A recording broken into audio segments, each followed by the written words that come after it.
کہ فدق، باغ فدق یا جاغیر فدق کہہ لیں یا فدق کہہ لیں، کیا یہ رسول اللہ صلی اللہ علیہ وآلہ وسلم کی ذاتی ملکیت تھی یا یہ ایک پبلک پراپرٹی تھی یا پبلک اونرشپ تھی، جس پر ظاہر سی بات ہے ایک اختلاف ہوا امت میں، اور جس کی وجہ سے دو مکاتب فکر جو ہیں وہ کبھی ایک دوسرے کی بات کو نہیں مانتے. ذرا یہ کلیئر کریں. تبدیلی آتی تھی، وہ یہ آتی تھی کہ اس کو کی جو ایڈمنسٹریشن ہے وہ کس کے ہاتھ میں رہے.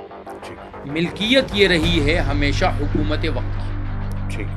حکومت وقت اللہ کے نبی کی تھی تو ان کے ہاتھ میں تھی. ابوبکر رضی اللہ عنہ کی جو ہے خلافت ہے تو ان کے ہاتھ میں آئی. حضرت عمر کے زمانے میں ان کی حکومت آئی تو ان کے پاس وہ وقتاً فوقتاً اس کو چلانے والے جو تھے اس چیز کے نظام کو بہتر سے بہتر انداز میں کون چلائے گا. حضرت عمر کے زمانے میں علی و عباس نے چلایا ہے، ان کے بعد ان کے اہل بیت چلاتے تھے. یہ 3-4 چیزوں کا ایک ہی وقت میں مطالبہ کیا جو میں نے روایت آپ کے سامنے پڑھی ہے. لہٰذا میراث الگ سے سید کونین کا مطالبہ تھا، اس کے اوپر الگ سے بات ہوئی. جو مدینے کے اندر کچھ ایسے باغات اور کچھ جو دکانیں وغیرہ اس دور میں وہ الگ سے سید کونین کی جو میراث میں آتی ہیں وہ الگ سے تھی. خمس خیبر الگ سے تھا، اور فدق جو اراضی تھی، جو زمین تھی، وہ الگ سے سیدہ کی. تو ان سب کا دعویٰ بھی جدا ہے، ان کے دلائل بھی جدا ہے. تو چونکہ ہم اب فدق کی بات کر رہے ہیں تو فدق ملک جو ہے وہ نبی کریم صلی اللہ علیہ وسلم کی تھی، اور آپ نے ہی جناب سیدہ کو جو ہے وہ ہبہ کر دی تھی اور ان کی ملکیت میں دے دی تھی. یہ وہ دلیل چاہ رہے ہیں. دیکھیں نا، ابھی انہوں نے مفتی عبد اللہ نے بیان میں قرآن کہہ رہے ہیں ہم مانتے نبی کی میراث ہوتی ہے، اور حضرت عائشہ کہہ رہی ہیں کہ قرآن میں نے کہا میراث، اگر ہم یہ میراث کا مطالبہ ہے ہمارے نزدیک، یہ میراث کا آپ نے کہا نا نبی کی وراثت ہوتی ہے، نہیں ہوتی. میں نے یہ الفاظ میں نے عرض کیا کہ یہ جو مطالبہ ہمارے نزدیک ہے یہ میراث کا ہے، ٹھیک ہے. اور میراث کا مطالبہ ہے تو میراث میں جو وارث ہیں ان کی تعداد 13 یا 12 ہے. میں مفتی صاحب صرف ایک سمجھنا چاہ رہا ہوں، آپ کے نزدیک انبیاء کی وراثت ہمارے نزدیک انبیاء کی میراث جو ہے وہ علم ہے، انبیاء کی میراث مالی نہیں، نبوت ہے، ان کی میراث مالی نہیں ہوتی ہے.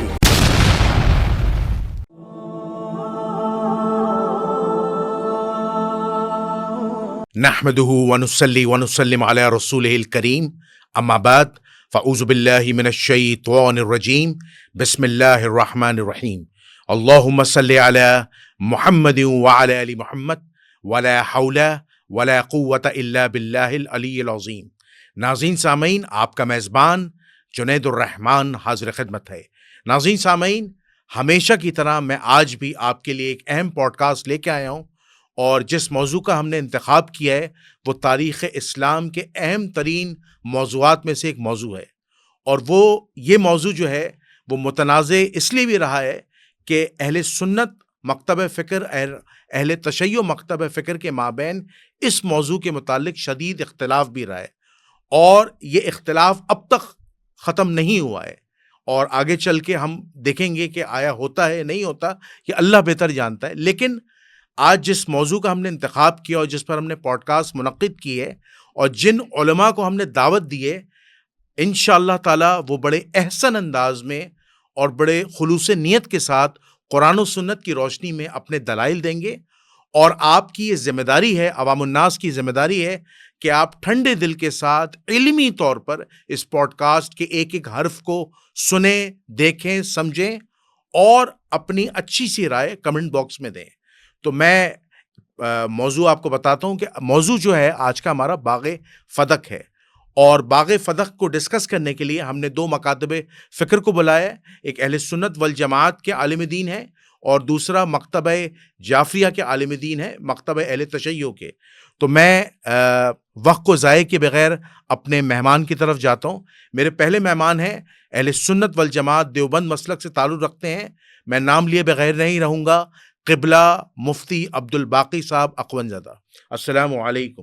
وعلیکم السلام ورحمۃ اللہ. قبلہ خیریت سے ہیں؟ اللہ کا بڑا کرم ہے. ان کے برابر میں دوسری ایک اور قداور شخصیت ہیں جنہوں نے ہماری ریکویسٹ پر لبیک کہا اور کہا کہ جنید الرحمان صاحب ہم آپ کے ساتھ اسٹوڈیو میں پروگرام کریں گے. میں نام لیے بغیر نہیں رہوں گا. مکتبہ فقہ جعفریہ سے ان کا تعلق ہے. علامہ سید اصغر علی نجفی صاحب، السلام علیکم. وعلیکم السلام ورحمۃ اللہ. قبلہ خیریت سے ہیں؟ تو آپ دونوں حضرات کو اس پوڈ کاسٹ میں خوش آمدید ہے. تو میں سب سے پہلے مفتی عبد الباقی صاحب آپ سے آغاز کرتا ہوں کہ میرا آپ سے پہلا سوال ہے، مفتی صاحب یہ بتائیے گا کہ باغ فدق کو لے کر اختلاف تو ہے اور شدید اختلاف ہے، لیکن آج چونکہ میں نے ایک جملہ کہہ دیا کہ احسن انداز میں ہم نے گفتگو کرنی ہے تاکہ عوام تک ایک اچھا میسج جائے۔ یہ تو پتہ ہے کہ فدق کس طرح حاصل ہوا، تاریخی طور پر ہماری عوام اتنی اویئرڈ ہے کہ اس کو پتہ ہے فدق کیسے حاصل ہوا، حضور کے دور میں کس طرح ملا، کیا معاملات رہے۔ اصل سوال یہ ہے کہ فدق، باغ فدق یا جاغیر فدق کہہ لیں یا فدق کہہ لیں، کیا یہ رسول اللہ صلی اللہ علیہ وآلہ وسلم کی ذاتی ملکیت تھی یا یہ ایک پبلک پراپرٹی تھی یا پبلک اونرشپ تھی، جس پر ظاہر سی بات ہے ایک اختلاف ہوا امت میں اور جس کی وجہ سے دو مکاتب فکر جو ہیں وہ کبھی ایک دوسرے کی بات کو نہیں مانتے؟ ذرا یہ کلیئر کر دیجیے گا۔ بسم اللہ الرحمن الرحیم۔ بہت شکریہ جنید رحمان صاحب، میں نے آپ سے آتی درخواست کی تھی کہ میں اور آپ دونوں آج ہوسٹ ہو جاتے ہیں اور علامہ صاحب سے اس معاملے میں سیکھنے کی کوشش کرتے ہیں۔ دیکھیے ابھی آپ سے یہاں کمرے میں بات ہو رہی تھی، جی۔ میں نے بات کی کہ دیکھیں خلافت اور امامت کا جو معاملہ تھا وہ بکر رضی اللہ تعالیٰ عنہ علی رضی اللہ عنہ کے مابین، ہم اسے تاریخ کو ریورس تو کر نہیں سکتے، فدق کے معاملات کو ہم ریورس تو کر نہیں سکتے ہیں، ہم صرف یہاں بیٹھے ہوئے ہیں، ہر ایک اپنا موقف جو اہل سنت والجماعت کا ہے وہ میں دینے کی کوشش کروں گا، حضرت جو ہے وہ اہل تشیع کا موقف دینے کی کوشش کریں گے۔ الزام تراشیاں اگر کریں گے تو اس کا ہمیں کوئی فائدہ نہیں ہے، فائدہ صرف اس صورت میں ہوگا کہ ہم اپنے ہی موقف کو اچھے انداز میں پیش کریں۔ تو میں فدق کے متعلق اتنا عرض کروں کہ اہل سنت والجماعت اسے حضور اکرم صلی اللہ علیہ وسلم کے لیے جو اللہ کی طرف سے خاص کردہ کچھ چیزیں تھی اس میں سے شمار کرتے ہیں۔ ٹھیک ہے کہ جب اہل فدق کو پتہ چلا کہ نبی کریم صلی اللہ علیہ وآلہ وسلم نے اہل خیبر کو خیبر فتح ہوا اور ان کے ساتھ پھر معاملہ ہوا کہ پھر وہ آدھا پھل جو ہے وہ حضور صلی اللہ علیہ وسلم کو دیں گے، حضور صلی اللہ علیہ وسلم اسے تقسیم فرمائیں گے، تو اہل فدق نے اس پر آپ سے عرض کیا کہ ہم آپ کے ساتھ اس پر بغیر لڑے ہوئے آپ کو اپنی زمینوں کا ایک حصہ دیں گے۔ تو اسے کہا جاتا ہے کہ یہ مال فے میں سے ہے، مما افاء اللہ علی رسولہ، اور یہ آپ کی ملکیت تھی۔ اب ملکیت ہونے کے بعد اس میں جو کچھ اللہ کے نبی نے اپنی زندگی میں کیا کہ وہ اپنی بیویوں کا، اپنی بیٹیوں کا، جو بھی اصل تو جو فی مال فے ہے نا، اس کے جو مستحقین ہیں وہ 6 طرح کے لوگ ہیں، وہ آل نبی بھی ہیں، وہ فقراء بھی ہے، مساکین بھی ہے، اور دوسری طرح کے جو لوگ ہیں فی سبیل اللہ بھی ہیں، تو 6 طرح کے لوگوں کو اس میں سے دیا جاتا رہا ہے۔ غالباً آپ سورہ حشر کی آیات جی۔ پڑھ رہے ہیں۔ اور پھر اللہ کے نبی علیہ الصلاۃ والسلام کی زندگی میں معمول رہا ہے کہ جو کچھ وہاں سے حاصل ہوتا تھا اس کو تمام لوگوں کو 1 سال کا جو ہے وہ دے کے، فاطمہ رضی اللہ تعالیٰ کو بھی اس میں سے ملتا تھا، ازواج مطہرات کو بھی ملتا تھا، اس کے بعد جو بقیہ بچتا تھا وہ اللہ کے نبی علیہ الصلاۃ والسلام جو ہے وہ غنیمت کے یعنی اس میں بیت المال میں جمع کرا دیتے تھے، اور یہی ترتیب حضرت ابوبکر صدیق رضی اللہ عنہ کے زمانے میں رہی ہے، یہی حضرت عمر کے زمانے میں رہی ہے، یہی حضرت عثمان کے زمانے میں رہی ہے، یہی ترتیب حضرت علی رضی اللہ عنہ کے زمانے میں رہی ہے، یہی ترتیب حضرت حسن رضی اللہ عنہ کے زمانے میں رہی ہے۔ صرف جو تبدیلی آتی تھی وہ یہ آتی تھی کہ اس کو کی جو ایڈمنسٹریشن ہے وہ کس کے ہاتھ میں رہے۔ ملکیت یہ رہی ہے ہمیشہ حکومت وقت کی۔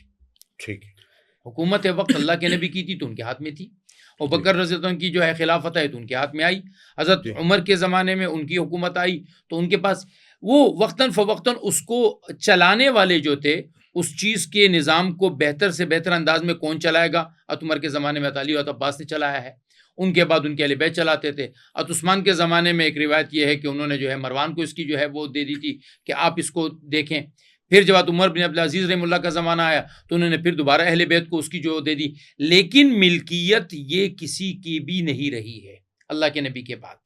یہ ایک حکومتی ایک زمین تھی اور حکومت نے اس کی ایڈمنسٹریشن کے طور پہ اس کے جو جتنے بھی مستحقین تھے، جتنے بھی لوگ تھے، ان میں اس کی تقسیم چلتی رہی ہے۔ ٹھیک ہے، اچھا یہ آپ کا موقف آ گیا، اور اب میں جاؤں گا علامہ سید اصغر علی نجفی صاحب کی طرف۔ یہی سوال ہے آپ سے سمپل کہ فدق جو ہے، باغ فدق، آیا یہ اللہ کے رسول صلی اللہ علیہ وسلم کی ذاتی ملکیت تھی یا یہ مال فے تھا؟ جیسا کہ مفتی صاحب نے بتایا کہ مفتی صاحب نے کہا کہ یہ حضور اکرم صلی اللہ علیہ وسلم کی ملکیت میں تو آتا ہے، لیکن حضور کے بعد اس کی پرائیویٹ اونرشپ کسی کے پاس نہیں ہے اور یہ حاکم وقت کے پاس جاتا ہے۔ اگر آپ اس موقف سے اختلاف رکھتے ہیں تو اپنے دلائل دیجیے گا، جزاک اللہ۔ بسم اللہ الرحمن الرحیم۔ سب سے پہلے تو مفتی صاحب نے جو مقدمتاً چیزیں بیان فرمائی ان کے ساتھ کامل اتفاق ہے کہ ایک احسن انداز میں گفتگو ہونی چاہیے اور ایک دوسرے سے افادہ و استفادہ ہونا چاہیے، اور میں بھی قبلہ سے انشاءاللہ سیکھنے کی کوشش کروں گا۔ اور جہاں تک یہ بات ہے کہ فدق اور سورہ حشر کی جو 2 آیتیں پہ در پہ ہیں 6 اور 7، اس میں یہی بیان ہوا ہے کہ وہ مال فے تھا اور خالصتاً رسول اکرم صلی اللہ علیہ وآلہ وسلم کی ملکیت تھی، اور اسی کی بنیاد پر رسول اللہ نے یہ جناب سیدہ کو ہبہ کر دی تھی، اور رسول اکرم کی زندگی میں ہی یہ جو فدق تھا یہ سیدہ کونین کی ملکیت میں تھا۔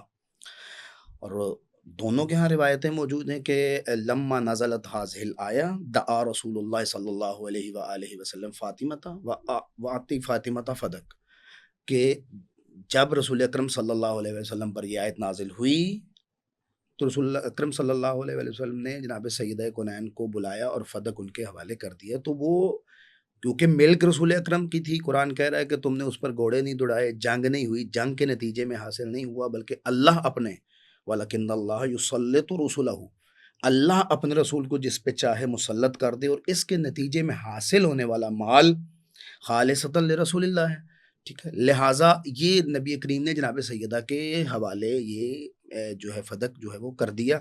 اسی بنیاد پر دیکھیں، اگر ہم کہیں کہ آنرشپ کسی کی نہیں تھی جیسا قبلہ نے بیان فرمایا، تو رسول اللہ صلی اللہ علیہ وآلہ وسلم کی دختر نیک اختر کس چیز پہ مطالبہ کر رہی؟ کیا اتنا بسیط مسئلہ نعوذ باللہ ان کے علم میں نہیں تھا کہ جو ہمیں معلوم ہے آج یا اس دور کے افراد کو معلوم تھا، لیکن وہ جس سے متعلق ہے، ڈائریکٹ جس کے متعلق ہے، اور جو بضعت پیمبر بھی ہے، کیا ان کے علم میں یہ چیز نہیں تھی؟ پھر ان کا مطالبہ کس بنیاد پر تھا؟ اگر یہ خالصتاً جو انتظامات سنبھالے گا اسی، اگرچہ ہمارا اس بات پہ بھی اختلاف ہے کہ جو انتظامات سنبھالے گا اسے رسول اللہ کی طرف سے منتخب ہونا چاہیے، تو وہ جیسے تصرف چاہے کر سکتا ہے، اللہ کی طرف سے رسول اللہ کے اعلان کی بنیاد پر منتخب ہونا چاہیے۔ ہمارا اس پر بھی اختلاف ہے، اور یہ مارکۃ الآراء اختلاف ہے، بنیادی اختلافات میں سے ایک ہے۔ بہرکیف تو ہمارا موقف یہ ہے کہ جناب سیدہ کا خود مطالبہ کرنا بھی اس بات کے اوپر متقن دلیل ہے کہ یہ خالصتاً نبی کریم کی دختر نیک اختر نبی کریم کی حضرت جناب سیدہ کونین کی ملکیت میں آ چکا تھا۔ رسول اللہ نے، چونکہ رسول اللہ جیسے چاہیں خرچ کریں، ان کو جو ہے وہ عطا کر دیا، اسی لیے انہوں نے دربار کے اندر حضرت ابوبکر کے سامنے جو ہے وہ مطالبہ کیا، اور حضرت ابوبکر نے پھر اس کے مد مقابل یہ والی علت بیان نہیں کی کہ جو ہے وہ ایڈمنسٹریشن یا یہ والی چیزیں، بلکہ انہوں نے جو آگے حدیث پڑھی وہ ہے کہ جو ہم چھوڑتے ہیں وہ ترکہ ہوتا ہے، وہ صدقہ ہوتا ہے۔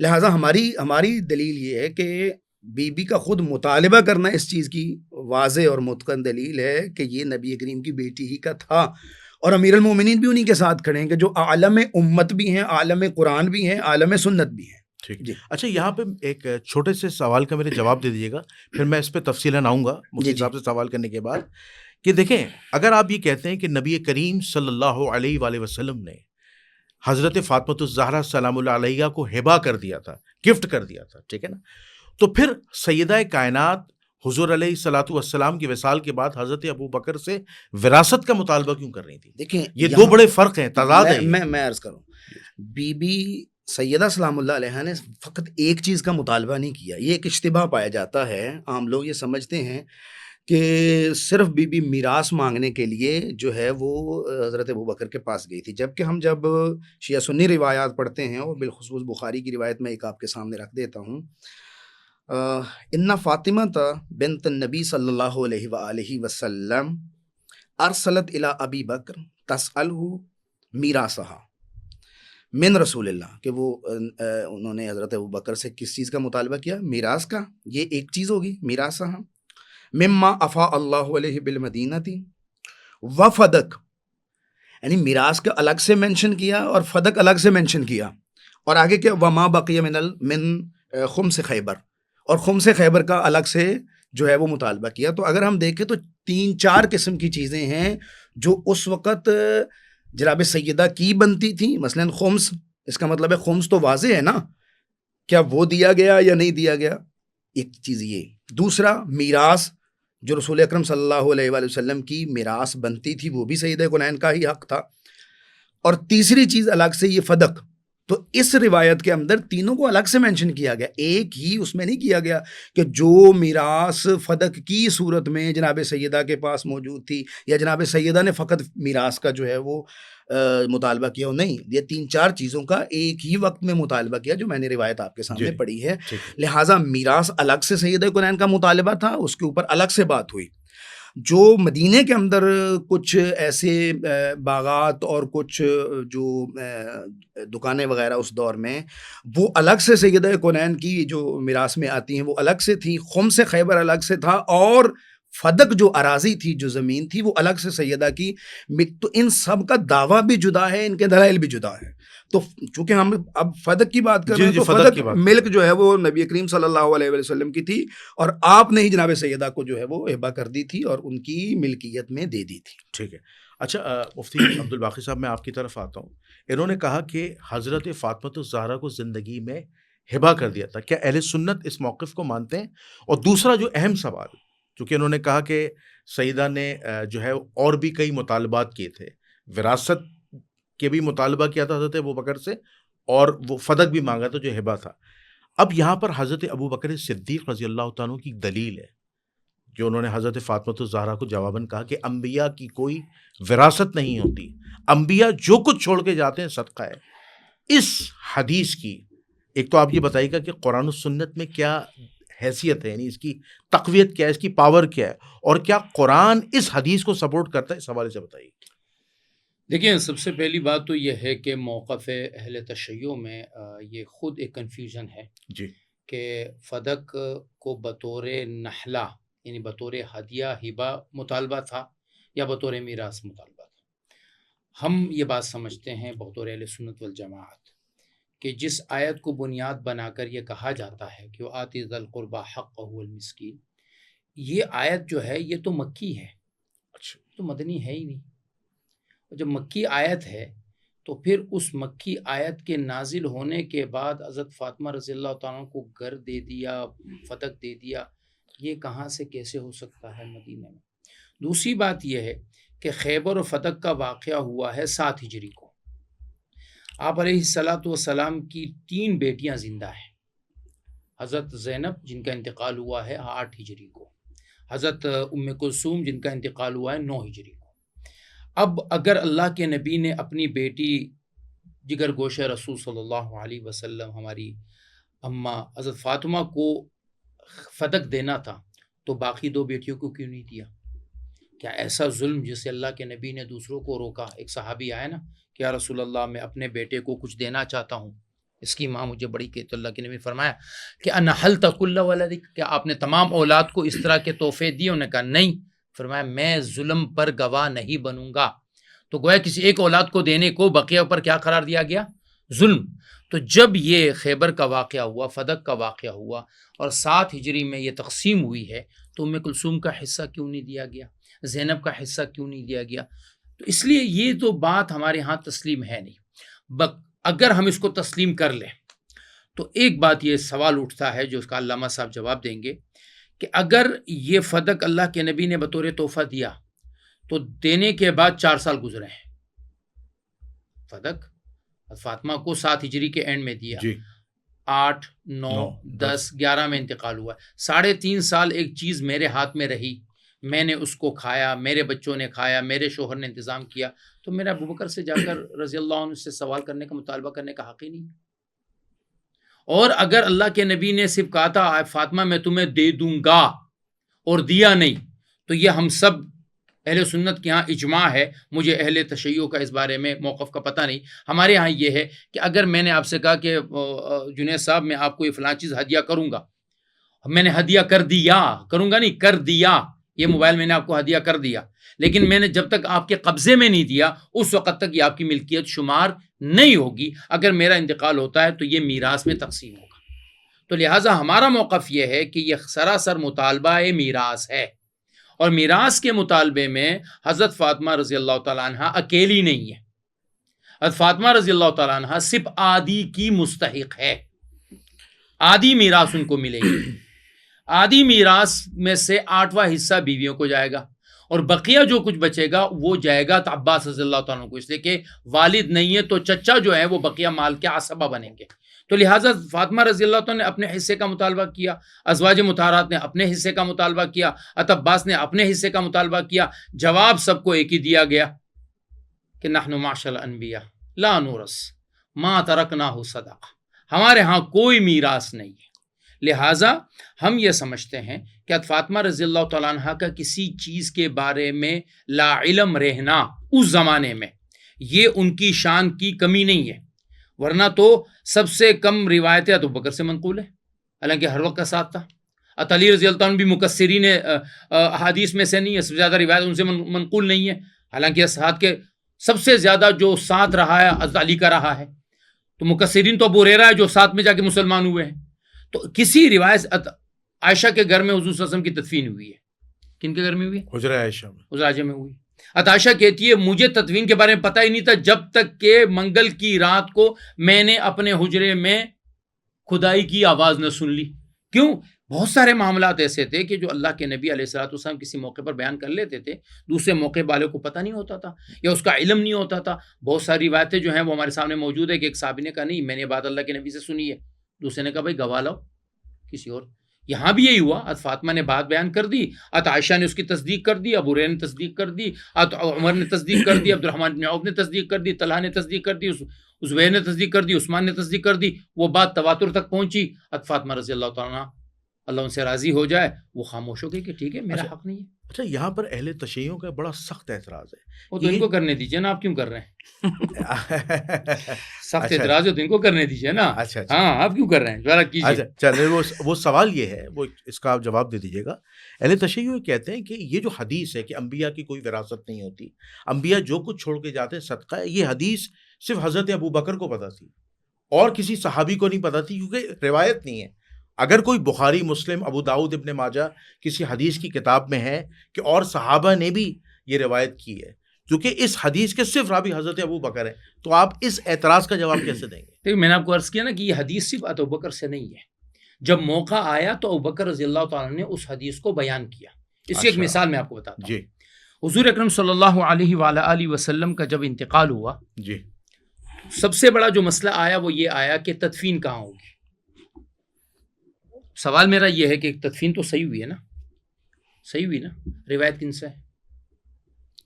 حضرت ابو بکر. آپ نے مطالبہ کیوں نہیں کیا کہ جی یہ روایت کسی اور سے کیوں نہیں ہے؟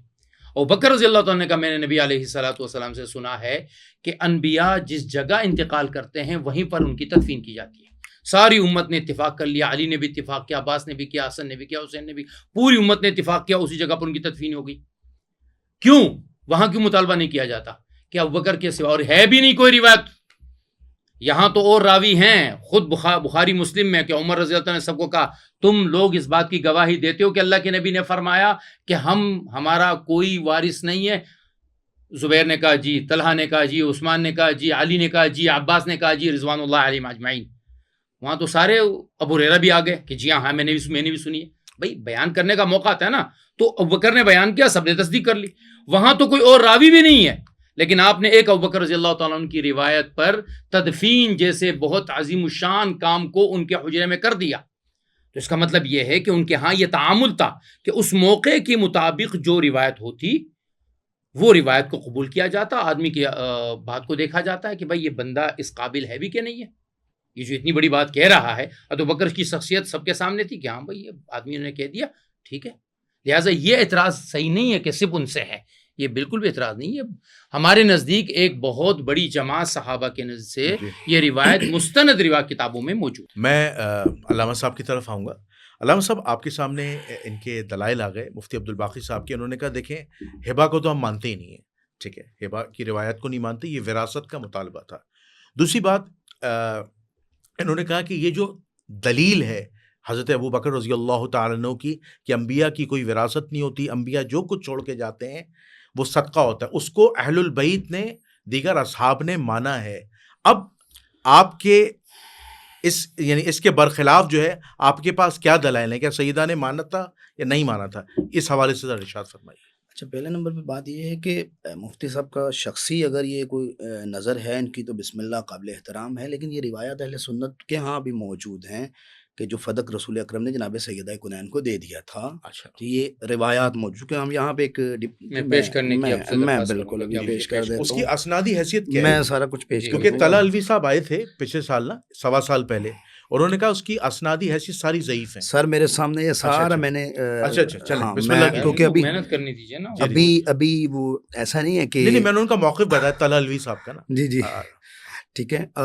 یہ روایت میں پہلے میرے سامنے جو ہے وہ جی، شواہد جی۔ التنزیل ہے، اس کے بعد میرے سامنے فضائل جناب فاطمہ الزہرا حاکم نیشاپوری کی ہے، اس کے بعد میں کیونکہ متن صاحب کا ایک سندیں مختلف ہیں، بعد میں مفتی صاحب کو بھی آپ کو بھی دے بھی دوں گا، ٹھیک ہے۔ کشف الاستار میرے سامنے ہے اور جامع الاثار میرے سامنے، ان سب کے اندر یہ ساری کتابیں ہماری نہیں ہیں، ٹھیک ہے، اور ان کے اندر یہ روایت موجود ہے جو میں نے کچھ دیر پہلے پڑھی کہ جب یہ آیت مجیدہ نازل ہوئی تو رسول اکرم نے فاطمہ الزہرا سلام اللہ علیہا کو بلایا اور فدق ان کے حوالے کر دیا۔ تو اس میں ہم منفرد نہیں ہے کہ یہ ہمارا ہی منفرد نظریہ ہے جو ہم بیان کر رہے ہیں۔ کون سی آیت نازل ہوئی؟ یہ سورہ اسراء کی جو انہوں نے پڑھی کہ آت ذی القربى حقہ، لیکن یہ کہہ رہے ہیں تو مکی آیت ہے۔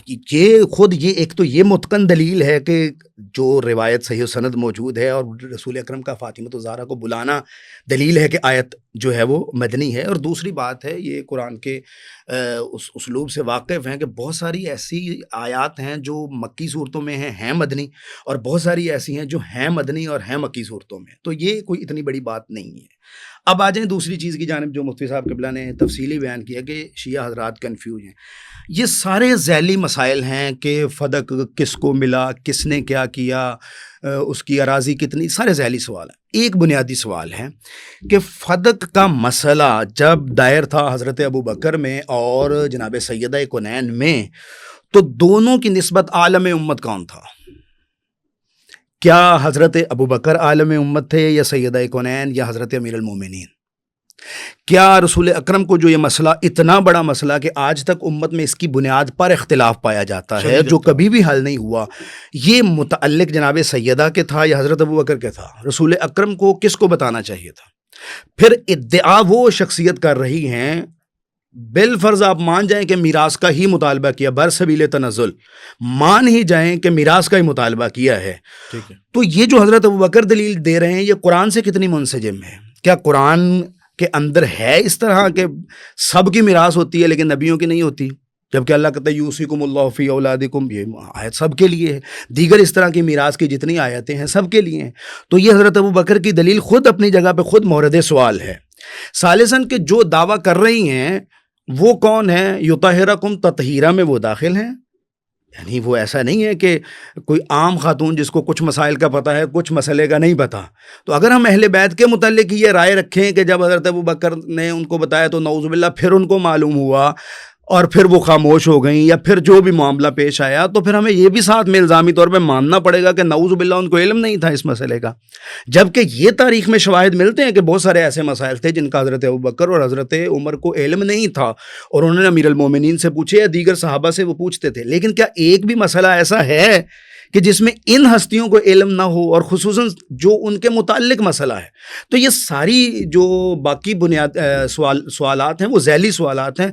بالاصل ایک سوال بنتا ہے کہ ان دونوں میں سے اس مسئلے کا صحیح علم کس کو تھا؟ ہم نے پوچھنا کس سے ہے؟ حدیث ثقلین کے اندر کس کو رسول اللہ نے مینشن کیا؟ کیا اپنے حضرت ابو بکر کو مینشن کیا یا سیدہ کنین کو مینشن کیا؟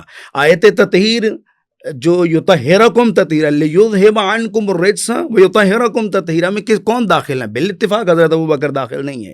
جھگڑا ہے تو ازواج کے دخول و عدم دخول کا ہے، اہل بیت تو بالاتفاق یہ 5 ہستیاں تو داخل ہیں نا۔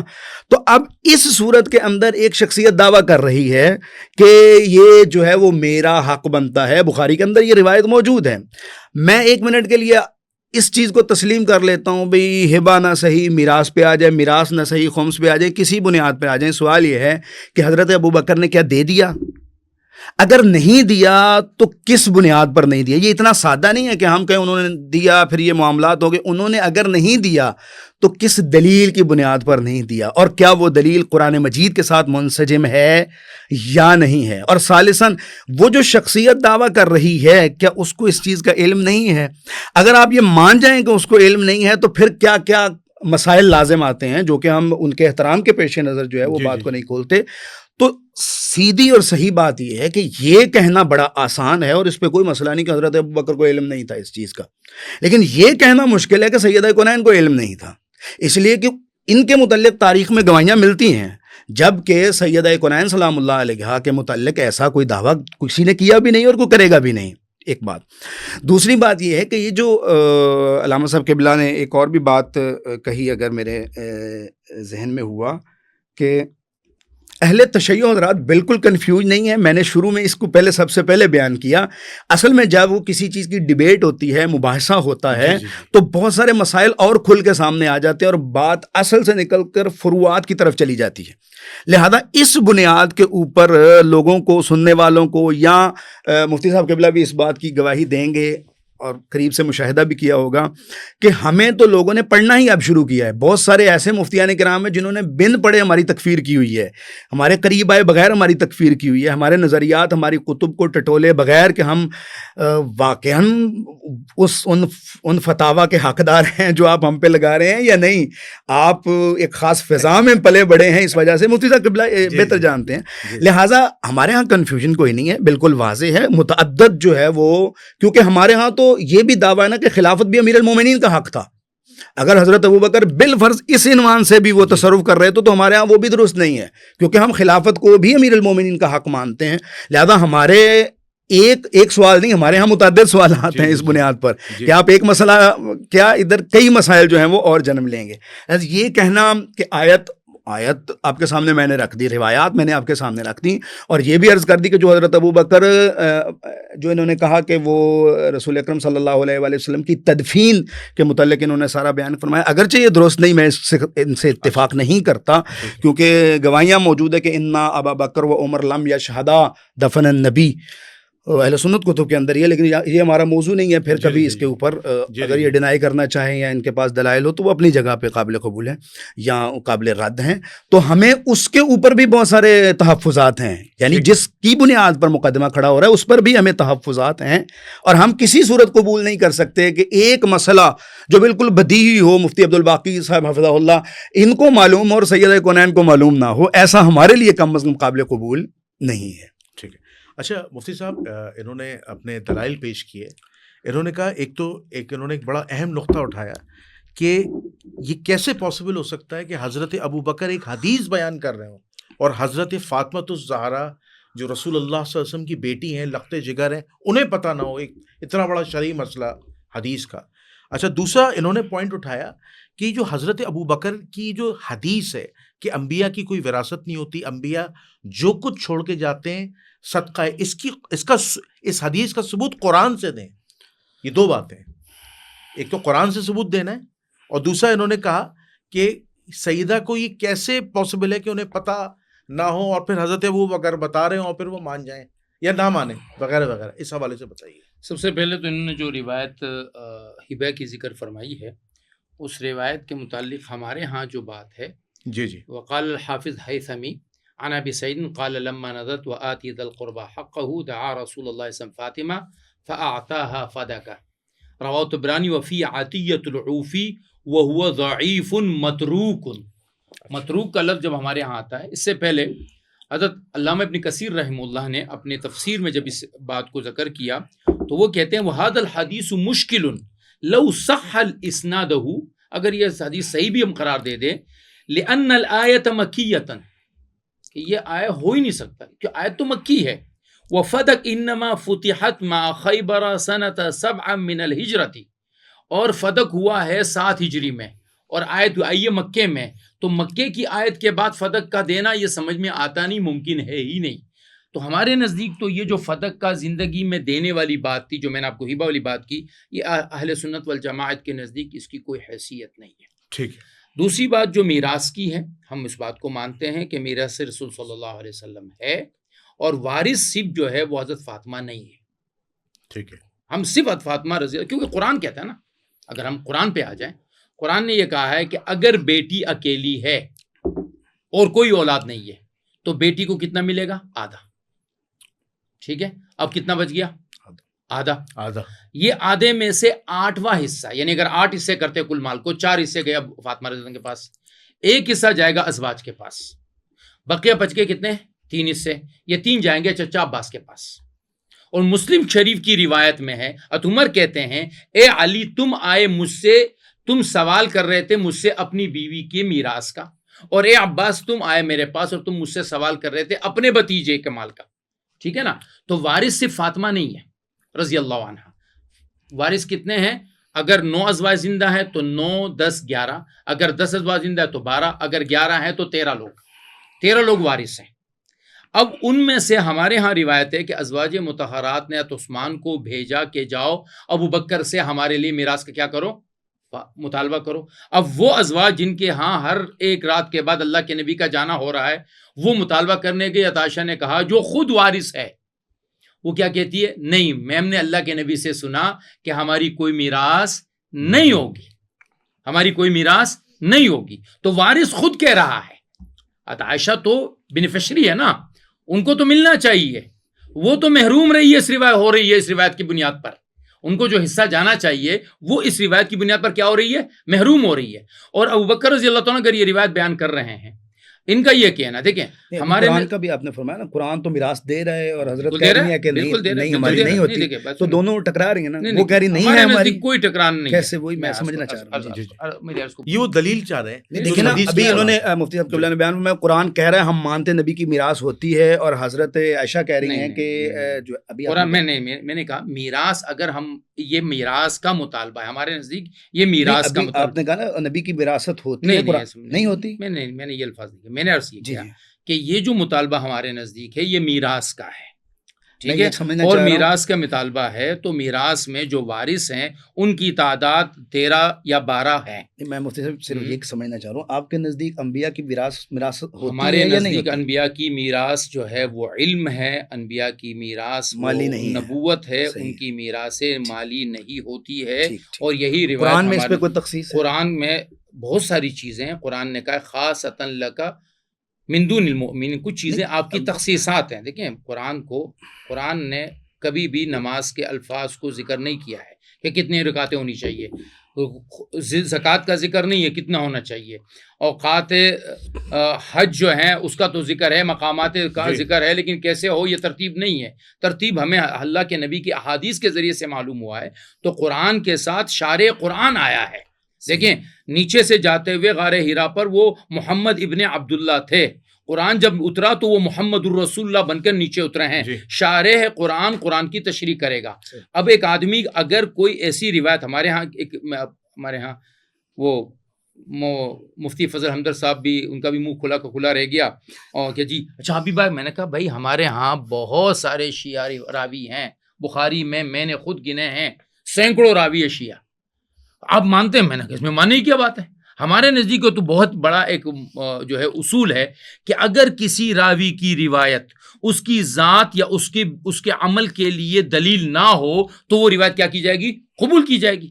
ابو بکر رضی اللہ تعالیٰ نے اگر فاطمہ کو نہیں دیا تو کیا انہوں نے وہ مال لے کر اپنی ذات کے لیے رکھا؟ نہیں. روایات ہیں کہ بھائی یہ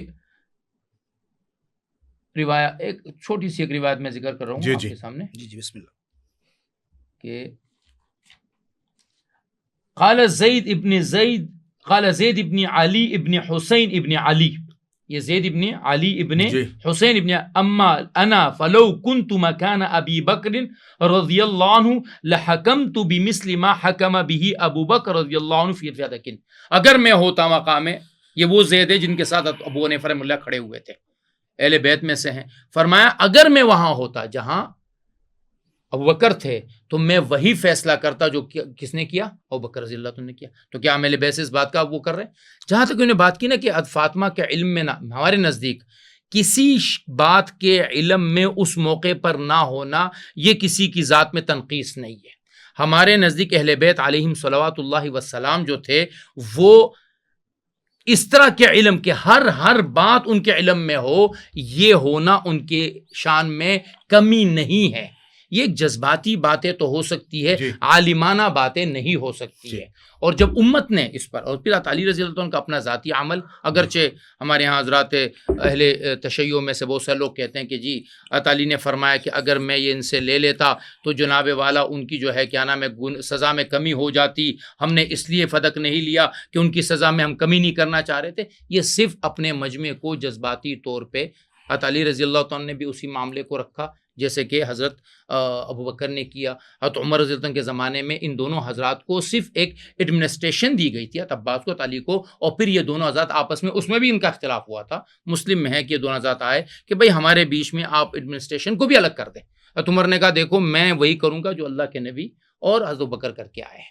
تو ہمارے نزدیک روایات کے علم کا اس وقت نہ ہونا، آج میرے پاس دیکھیں میں پی ایچ ڈی کر رہا تھا کراچی یونیورسٹی سے، تو میں نے ان سے کہا کہ جی میری جو ہے نا حدیث پر بہت اچھی گرفت ہے، تو آپ مجھے کیا کریں کچھ ایک کتاب پر میں کام کروں. انہوں نے کہا جی جب سے یہ مکتبہ شاملہ اور یہ نیٹ آیا ہے نا، ہم نے تخریج حدیث کو جو ہے اب تحقیق کے لائن سے نکال دیا ہے، کیونکہ آپ بیٹھے بیٹھے جو ہے نا فوراً سے کر دیں گے، تو لہٰذا یہ اب ہمارے نزدیک کوئی تحقیق. تو اب نیٹ اور یہ چیز اتنی ہو گئی ہے کہ فاطمہ رضی اللہ عنہ کے زمانے میں تو بات ایک صحابی 1 مہینے کا سفر کر کے شام سے مدینہ آئے تھے حدیث کے لیے، تو کیا وہ صحابی کو ہم کہیں گے کہ وہ ایسے نہیں؟ یہ علم کی کمی نہیں ہے، یہ اس موقع پر موجود نہ ہونے کی ایک دلیل ہے. ٹھیک ہے. اچھا علامہ صاحب میں آپ کی طرف آؤں گا. علامہ صاحب میرا بڑا اہم سوال ہے، جی مجھے یہ بتائیے قرآن و سنت کی روشنی میں جی کہ جب حضرت ابوبکر صدیق رضی اللہ تعالیٰ عنہ نے یہ حدیث بیان کی کہ انبیاء کی کوئی وراثت نہیں ہوتی، انبیاء جو کچھ چھوڑ کے جاتے ہیں صدقہ ہے، اور حضرت ابوبکر نے کچھ دینے سے منع کر دیا، تو اس وقت حضرت فاطمہ الزہرا کا ریئیکشن کیا تھا؟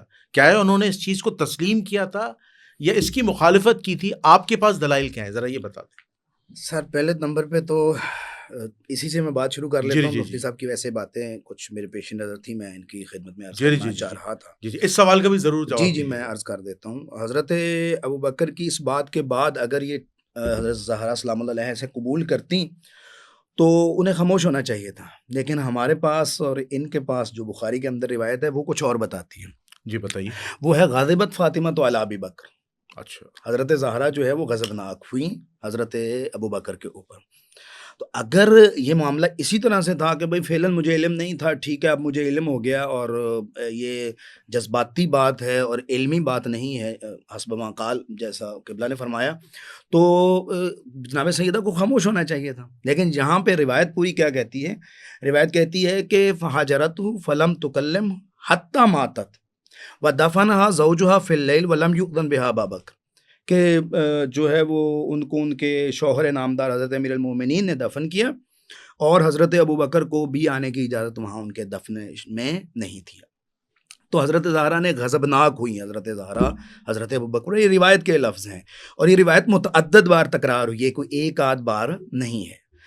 اگر یہ بات اسی طرح سے تھی کہ یہ حضرت ابوبکر نے بتا دیا اور وہ حقیقت میں مبنی بات تھی اور یہ شرعی مسئلہ بھی اسی طرح سے تھا، تو کیا ہم مان سکتے ہیں کہ ایک شرعی مسئلہ بتانے پہ حضرت زہرا سلام اللہ علیہ ناراض ہو جائیں، گفتگو تک ترک کر دیں؟ کیا آپ میں مفتی صاحب قبلہ اس کو تسلیم کرتے؟ آپ مجھے ایک شرعی مسئلہ بتائیں، مفتی صاحب قبلہ شرعی مسئلہ بتائیں، اور مجھے پتا ہو کہ مفتی صاحب جو ہے وہ ٹھیک کہہ رہے ہیں، تو کیا مفتی صاحب کا شکریہ ادا کروں گا یا ان سے ناراض ہو جاؤں گا؟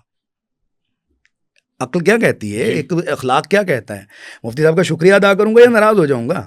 آپ سے پوچھ رہا ہوں. جی آپ مجھے ایک مسئلہ بتاتے ہیں، آپ مجھے بتا رہے ہیں، مجھے آپ مسئلہ بتاتے ہیں اور مجھے پتا ہے کہ آپ اس چیز کے اہل ہیں، آپ کو مسئلہ کا علم ہے اور آپ صحیح مجھے بتا رہے ہیں، تو میرا آپ سے ناراض ہونا بنتا ہے یا آپ کے ساتھ؟ اگر آپ نے مجھے شرعی مسئلہ بتایا اور میں نے اسے قبول کیا تو میں شکریہ ادا کروں گا. تو حضرت زہرا سلام اللہ علیہ ناراضگی کس بات کی ہے؟ یہ اصل بنیادی چیز. اس لیے میں نے کہا کہ اگر ہم فدق پہ رہ کے بات کریں تو بالکل بات واضح ہے کہ جناب سیدہ نے مطالبہ کیا، اور پھر حضرت ابوبکر جو کہہ رہے ہیں کہ ہماری میراث نہیں ہوتی، نحن معاشر الانبیاء، یہ والی حدیث جو پڑھ رہے ہیں، ما ترکنہ صدقہ، جو ہم چھوڑتے ہیں وہ صدقہ ہوتا ہے، یہ قرآن کے ساتھ منسجم نہیں ہے، کیونکہ قرآن کہتا ہے وارث سلیمان داؤد، ہم نے سلمان کو، سلیمان نبی علیہ الصلوۃ والسلام کو حضرت داؤد کا وارث بنایا. مفتی صاحب فرما رہے ہیں کہ یہ علم کا جو ہے وہ کیا اسے کہتے ہیں، علمی وارث ہوتے ہیں، جبکہ وہ مالی وارث نہیں ہوتے ہیں، جبکہ قرآن اس چیز کی جو ہے وہ نفی کر رہا ہے. قرآن اس چیز کے ساتھ نہیں ہے، جیسے حضرت زکریا کہتے ہیں کہ انی خفت الموالی من ورائی، ٹھیک ہے، کہ میں اپنے رشتہ داروں سے خوف کھاتا ہوں کہ میرے بعد کیا ہوگا، ٹھیک ہے. وکانت امراتی آخر فہب لی من لدنک ولی، کہ میرے لیے ایک ولی قرار دے، میرے لیے ایک وارث قرار دے. اور یہ قرآن میں ایک دو جگہ پہ اس ولی کو اور وارث کو جو ہے وہ طلب کیا گیا ہے. تو رشتہ داروں سے خوف کس چیز کا ہوتا ہے؟ نبوت تو وہ نہیں چرا سکتے، علم تو کوئی نہیں چرا سکتا، تو ظاہر ہے کسی اور چیز کا. پھر اس کے برعکس ہم اگر تفاسیر کی طرف جاتے ہیں تو ہمارے پاس اہل سنت علماء کی، اہل تشیع علماء کی بھی تصریحات موجود ہے، تفسیر جلالین وغیرہ اگر مجھے صحیح یاد ہیں تو، جس میں انہوں نے صراحت کی ہے کہ یہاں مراد مالی وراثت ہے. ثالثاً جو حضرت نے فرمایا کہ جو روایت میں نے شروع میں پیش کی تھی آت ذی القربى حقہ، کہ اس میں ایک راوی آتا ہے عطیہ. اہل سنت کے جتنے راوی ہیں تقریباً اگر میں 100% نہ کہوں تو 95% راوی ایسے ہیں کہ جن کے متعلق، ہر راوی کے متعلق جر بھی موجود ہے اور تعدیل بھی موجود ہے، دونوں قول موجود ہیں، ٹھیک ہے. یعنی توثیقات بھی ہے، تضعیفات بھی ہیں، دونوں. ہوتا یہ ہے، ہم نے جو مشاہدہ کیا ہے کہ جہاں پہ ان کو لگتا ہے کہ روایت قابل قبول ہے، ہمارے حق میں ہے، تو اس کی توثیق کر دیتے ہیں. جہاں پہ لگتا ہے کہ نہیں ہمارے حق میں نہیں ہے، اس کی تضعیف کر دیتے ہیں. یہاں پہ میرے سامنے کھلی ہوئی ہے کچھ چیزیں، میں آپ کے سامنے رکھتا ہوں اسی عطیہ اوفی کے بارے میں، کہ عطیہ اوفی کے متعلق یحییٰ ابن معین جیسی شخصیت کہتے ہیں صالحٌ، ٹھیک ہے. یہ تاریخ ابن معین میں اگر آپ دیکھیں تو آپ کو یہ چیز مل جائے گی، ٹھیک ہے. اور اسی طرح ان کی توثیق ایک جگہ پہ یہ صالحٌ کا، یہ توثیق کا وہ لفظ نہیں ہے، اور ایک جگہ پہ ان کی توثیق کی ہے خود.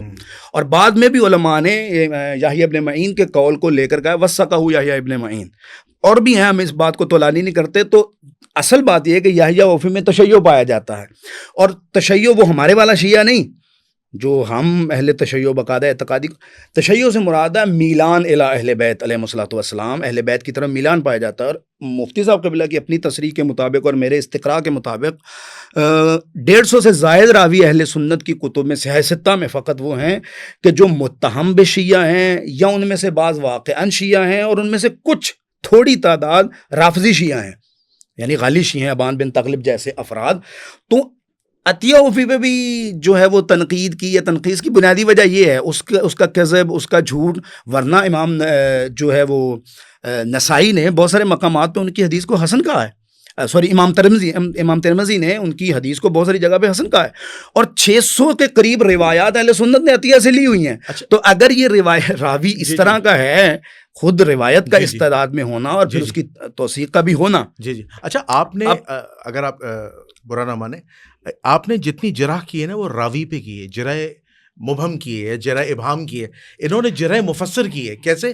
انہوں نے جو ابن کثیر کا کلام پڑھا ہے، جس میں انہوں نے کہا ہے کہ ابن کثیر نے کہا ہے کہ یہ روایت مکی ہے، تو یہ پاسبل نہیں ہے نا. اس کا جرح سے کوئی تعلق نہیں ہے. روایت کا مکی ہونا شیعی ہونا ایک چیز ہے. میری عرض سن لیں، دیکھیں عرض سنیں نا. جی ابھی ہم عطیہ اوفی کی بات کر رہے ہیں، اس پہ انہوں نے کوئی مبہم یا وہ انہوں نے یعنی جرح مفسر روایت پر روایت کو انہوں نے آیت کا سہارا لے کر کے آیت کو اگر ہم مکی مانیں تو یہ بات انہوں نے کی. انہوں نے عطیہ اوفی کی بات نہیں کی، انہوں نے، ٹھیک ہے، عطیہ اوفی کی بات نہیں کی. روایت صحیح سند ہے. میں روایت کی اگر آپ کہتے ہیں تو روایت بھی صحیح سند ہے. میں اگلی باری پہ اس کی ساری تصریحات بھی پڑھ دوں گا، وہ بھی مسئلہ نہیں ہے. تو عرض کرنے کا مقصد یہ کہ اچھا، تیسری چیز یا چوتھی چیز جو یہ فرما رہے تھے کہ یہ جذباتی باتیں ہیں. دیکھیں، آیت تطہیر جذباتی نہیں ہے، حدیث ثقلین جذباتی نہیں ہے. ہم صحابہ کرام کو مفتی صاحب قبلہ اور اہل سنت حضرات امت کا سب سے اعلیٰ طبقہ مانتے ہیں، اور ہم بھی اہل بیت علیہ الصلوۃ والسلام کو عالم امت مانتے ہیں. اگر ان افراد کو ایک مسئلے کا علم نہیں، پھر ہم سے تو گلہ ہی کوئی نہیں ہے نا. دیکھیں، نبی کریم کے بعد جن لوگوں نے ہمیں دین دینا ہے، ہم ان کے متعلق یہ دعویٰ اگر کریں کہ اس کو اتنا پتہ ہے، اس کو اتنا پتہ ہے، اس کو کل ملا کے سب کو پتہ ہے، تو یہ کیسا دعویٰ ہو جائے گا کہ نبی کریم دین دے کے جا رہے ہیں ٹکڑوں میں کہ 5 باتیں اس سے پوچھ لینا، 3 اس سے پوچھ لینا، 2 اس سے پوچھ لینا. کیا کوئی عاقل بندہ اس چیز کو مانتا ہے؟ یعنی اگر آپ کہیں اس چیز کو کہ نبی کریم چلے گئے اور صحابہ کرام کے جن سے آپ نے دین لینا ہے، جو آپ کے اور نبی کریم کے درمیان وسیلہ ہیں، ان کے متعلق ہمارا ادعا کیا ہے؟ ہم سے مراد میں جو سمجھا ہوں ان کے کلام سے وہ ہے کہ جی 6 باتیں اس کو پتہ ہے، 4 اس کو پتہ ہے، 2 اس کو پتہ ہے، 5 اس کو پتہ ہے، بعد میں کتابیں جمع ہوں گی تو 14ویں صدی کے مولانا صاحبان جو ہیں وہ آ کے کٹھی کر کے دین کو سمجھ لینا. یہ ایک خود جو ہے وہ عقل اس کو قبول نہیں کرتی. بالآخر کوئی تو ہو جو نبی کریم کے جمیع علم کا وارث ہو. اور اگر آپ کہیں کہ اہل بیت جمیع علم کے وارث نہیں ہیں، صحابہ ہیں، تو اس کا بھی کوئی قائل نہیں ہے. اہل بیت اولین فہرست میں ہے. آپ کیسے قبول کر سکتے ہیں کہ اہل بیت کو ایک مسئلے کا علم نہ ہو اور وہ عیب بھی نہ ہو؟ یعنی ایک مسئلے کا علم نہ ہونا عیب بھی نہیں ہے، یہ نہ سمجھ میں آنے والی بات ہے. یعنی آپ بڑی آسانی سے ہم کہہ دیں کہ جی یہ جو ہے وہ جناب سیدہ کو جو ہے وہ علم اس وقت جو ہے وہ، اور یہ ان کی توہین. بھی کیوں توہین نہیں ہے؟ ہم نے ان سے دین لینا ہے، ہم نے ان سے شریعت لینی ہے، اور اتنا واضح اور بدیہی مسئلہ ہے. یہ کہہ رہے ہیں کہ نبی کریم کے خصائص میں سے ہے کہ اس لیے جو ہے خصائص کا تو بدرجہ اولا معلوم ہونا چاہیے. ذیلی، فرعی اور جو فقہی معاملات کی نسبت خصائص مصطفیٰ کا تو پوری امت کو پتہ ہونا چاہیے تھا اس دور میں، کیونکہ وہ سب سے بارز ترین مسائل ہیں. ٹھیک ہے نا جی. اور مزید یہ کہ وراثت کا مسئلہ متعلق کی اس بی بی کے ساتھ ہے. یہ کیسے ہو سکتا ہے کہ متعلق جناب سیدہ کے ہیں وراثت کا مسئلہ اور وہ بتا کے حضرت ابو بکر کو گئے ہیں؟ یعنی کیا نبی کریم صلی اللہ علیہ وآلہ وسلم کو یہ نہیں معلوم تھا نعوذ باللہ کہ جس سے متعلق ہے مجھے اسے بتانا ہے؟ حضرت ابو بکر تو اجماع نے ان کو حکومت پہ بٹھایا نا، وہ باقاعدہ نبی کریم کی طرف سے مینشن تو نہیں تھے. اجماع مسلمانوں کا ہوا سقیفہ کے اندر، جیسے کیسے بھی چند صحابہ کا اجماع ہوا تو اس کی بنیاد پر ان کو بٹھا دیا گیا. تو عرض کرنے کا مقصد یہ کہ جس بی بی کے متعلق تھا اور نبی کریم کی نظر نبوت کے علم کی بنیاد پر یہ جانتی تھی کہ آنے والے پوری دنیا کا مسلمانوں کا اختلاف اسی بنیاد پر ہوگا، وہ جس کے متعلق تھا اسے نہیں بتایا. یہ سمجھ سکتے ہیں آپ؟ میں حضرت سے ایک سوال جو میں شروع میں کرنا چاہ رہا تھا، میں صرف ایک سوال یہ کرنا چاہ رہا ہوں کہ اہل تشیع حضرات کے نزدیک فدق کے جو اختلاف ہے یا فدق کا جو معاملہ ہے، اس کا تعلق کس چیز سے؟ یعنی یہ اعتقادی مسئلہ ہے، تاریخی مسئلہ ہے، ایمان و کفر کا مسئلہ ہے، جائز ناجائز کا مسئلہ ہے، مستحب غیر مستحب کا مسئلہ ہے؟ یہ میں سمجھنا چاہ رہا ہوں کہ آپ کے نزدیک کے مسئلے کا کہ بیس کیا ہے. دیکھیں، ایک چیز میں اسپیسیفک ہو، ایک مسئلہ ایک وقت میں اعتقادی بھی ہو سکتا ہے اور تاریخی بھی ہو سکتا ہے اور شرعی تو ہے ہی ہے. شرعی میں تو آپ کو اور مجھے کوئی اختلاف نہیں ہے، فقہی میں بھی آپ کو اور تاریخی میں بھی آپ کو. اور اعتقادی اس لیے ہے کہ جو شخصیت دعویٰ کر رہی ہے ہمارے نزدیک وہ عصمت پہ فائز ہے جی، اور آپ کے نزدیک بھی آپ اسے خطا کار نہیں کہتے. یا تو آپ کہتے ہو کہ وہ خطا پہ ہو سکتی ہیں، آپ بھی کہتے ہیں کہ وہ، جبکہ صحابہ کے متعلق نہ آپ کا یہ دعویٰ ہے کہ وہ خطا نہیں کر سکتے، نہ میرا یہ دعویٰ ہے. تو ایک مسئلہ متعدد جہات سے واضح نہیں کیا نا کہ اگر کوئی آدمی، اگر بکر رضی اللہ تعالیٰ عنہ نے یہ جو معاملہ نہیں کیا تو آپ کے نزدیک وہ خطا کار ہیں، وہ گنہگار ہیں، وہ کافر ہیں، وہ کیا ہیں؟ مطلب میں اس کو سمجھنا چاہ رہا ہوں نا، تاکہ ہم یہ کہتے ہیں مختصر، میں وہ لفظ تو نہیں دہراؤں گا کیونکہ مناسب نہیں وہ لفظ دہرانا، کیونکہ کسی کے جذبات کو ٹھیس پہنچانا یا کسی کی ایسا لفظ کہنا جو کسی کی تنقیص ہو وہ درست نہیں علمی معاملات میں بھی. ہم یہ کہتے ہیں کہ حضرت ابو بکر کو چاہیے تھا کہ وہ دیتے، انہوں نے نہیں دیا، یہ نادرست ہے. مختصر یہ کہ انہوں نے نہیں دیا کیونکہ بنت پیغمبر مانگ رہی ہیں نا. اس مسئلے کی کبھی وقت ختم ہو گیا تو بالکل آخری آپ کہہ دیں جملے.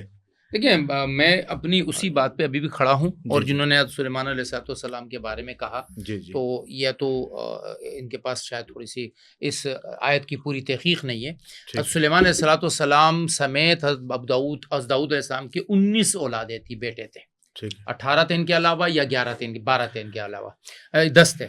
تو ورث سلیمان داؤد کا معنی ہم یہی کرتے ہیں کہ وہ حکومت میں اور نبوت میں ان کے وارث ہوئے.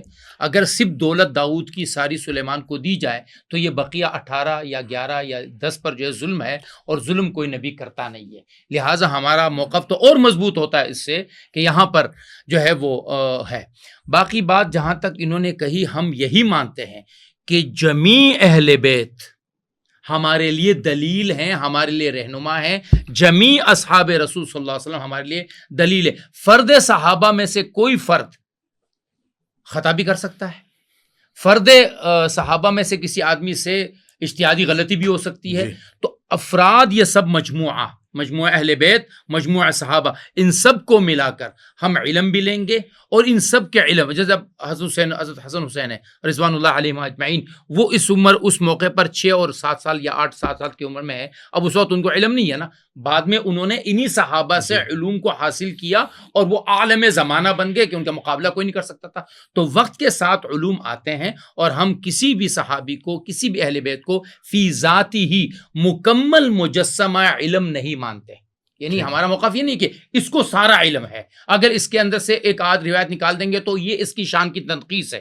یہ معنی کر کے کہ حضرت فاطمہ رضی اللہ تعالیٰ عنہ کو کسی روایت کا علم نہ ہونا، حضرت علی رضی اللہ تعالیٰ عنہ کا بعد میں اس چیز پر اصرار نہ کرنا، یہ بہت بڑی دلیل ہے کہ وہ بھی اس بات کو تسلیم کرتے تھے کہ ہاں میراث کے معاملات یہ ہیں. جی اچھا، میں بہت شکر گزار ہوں دونوں حضرات کا. بڑے خوبصورت انداز میں، احسن انداز میں گفتگو ہوئی، اور آج مجھے پوڈ کاسٹ کر کے بہت خوشی ہو رہی ہے. آپ یقین جانیں قبلہ علامہ اصغر علی نقوی صاحب، مفتی عبدالباقی صاحب بڑے خوبصورت انداز میں بات کی، اور ایسے ہی علماء کو گفتگو کرنی چاہیے. مناظرانہ ماحول جو ہے وہ سمجھ لیں پروگرام کو خراب کر دیتا ہے. تو میں اس پوڈ کاسٹ کو اینڈ کرتا ہوں اس دعا کے ساتھ کہ اللہ تعالیٰ میں نبی کریم صلی اللہ علیہ وآلہ وسلم ان کے برحق صحابہ اور اہل البیت کی سنتوں کو زندہ کرنے والا بنائے. کل قیامت کے دن حضور علیہ الصلاۃ والسلام کے ہاتھوں سے حوض کوثر سے پانی نصیب فرمائے، اور بغیر حساب کتاب کی جنت الفردوس میں داخلہ نصیب فرمائے. آپ کا میزبان جنید الرحمن، قبلہ مفتی عبدالباقی اخونزادہ صاحب کو اور علامہ سید اصغر علی نقوی صاحب کو اجازت دیجیے. انشاءاللہ ایک نئے موضوع کے ساتھ دوبارہ حاضر ہوں گے. اس وقت تک کے لیے السلام علیکم ورحمۃ اللہ وبرکاتہ.